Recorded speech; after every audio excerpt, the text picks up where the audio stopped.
Halo teman-teman, ketemu lagi. Hari ini kita akan diskusi tentang fungsi konsumsi dan fungsi saving.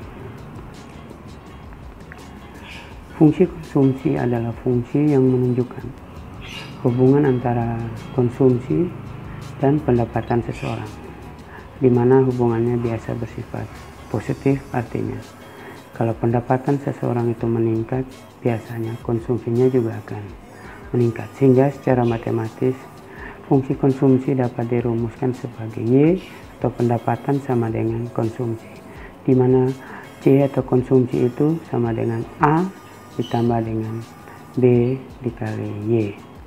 A itu bersifat konstan, di mana pendapatan pengeluaran tanpa dipengaruhi oleh pendapatan konstan A ya. B yaitu titik kemiringannya, berkisar dari 0,1 sampai nilai 1. Konsumsi seseorang ditentukan oleh pendapatan rumah tangga. Semakin tinggi pendapatan seseorang, maka tinggi pula konsumsinya. Kedua itu adalah kekayaan rumah tangga. Kekayaan semakin besar, konsumsi juga biasanya akan semakin banyak. Ketiga, itu adalah tingkat bunga. Bila tingkat bunga rendah, berarti biaya untuk meminjam uang juga rendah, sehingga memperbanyak pengeluaran. Terus yang keempat, itu adalah perkiraan masa depan. Bila masa depan diperkirakan baik ekonomi misalnya, maka rumah tangga akan memperbanyak konsumsi. Fungsi konsumsi mempunyai kemiringan yang bersifat positif. Dengan kata lain, semakin tinggi Y atau pendapatan, maka C atau konsumsi juga akan semakin tinggi. Selain itu, fungsi konsumsi memotong sumbu C di atas titik 0, yang berarti bila pendapatan rumah tangga 0, konsumsinya akan tetap positif.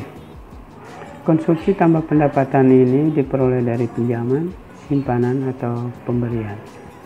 Konsumsi semacam ini disebut sebagai konsumsi autonomous atau autonomous consumption, yaitu konsumsi yang tidak dipengaruhi oleh pendapatan.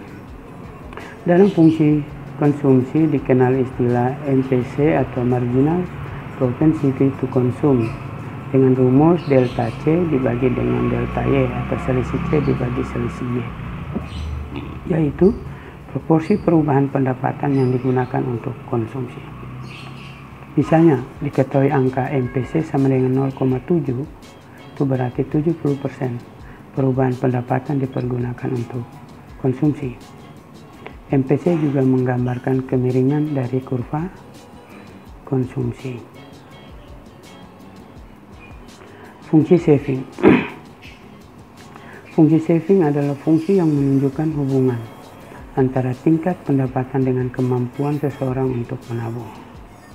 Dalam fungsi saving ada istilah MPS atau marginal propensity to save, dengan rumus delta S dibagi dengan delta Y atau selisih S dibagi dengan selisih Y. MPS yaitu proporsi perubahan pendapatan yang disimpan. Misal diketahui angka MPS sama dengan 0,4, hal ini berarti perubahan pendapatan yang disimpan sebesar 40%. Fungsi saving dapat dirumuskan Y sama dengan C ditambah S tadi, sehingga Y sama dengan A tambah BY ditambah S gitu ya.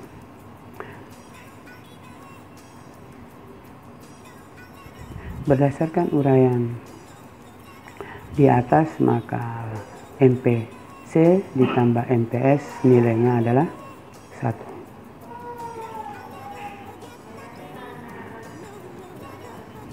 Ini bentuk tabel dari fungsi konsumsi dan saving, di mana C itu bergerak ke atas positif, kemudian ke atas ini positif, nanti ke bawah ini negatif. Ini garis pendapatan Y ke sini negatif, ke sini nilainya negatif, ke sini nilainya positif. Ini 0. Ini garis keseimbangan di saat Y sama dengan C. apa yang dapat sama dengan apa yang digunakan untuk konsumsi. Ini kurva garis kurva konsumsi, C sama dengan A tambah BY. Sedangkan terakhir ini adalah garis dari fungsi saving Y sama dengan C tambah S. Di sini nilainya negatif, ya. Nilainya negatif, ini nilainya negatif. Oke teman-teman, saya rasa cukup sekian. Terima kasih.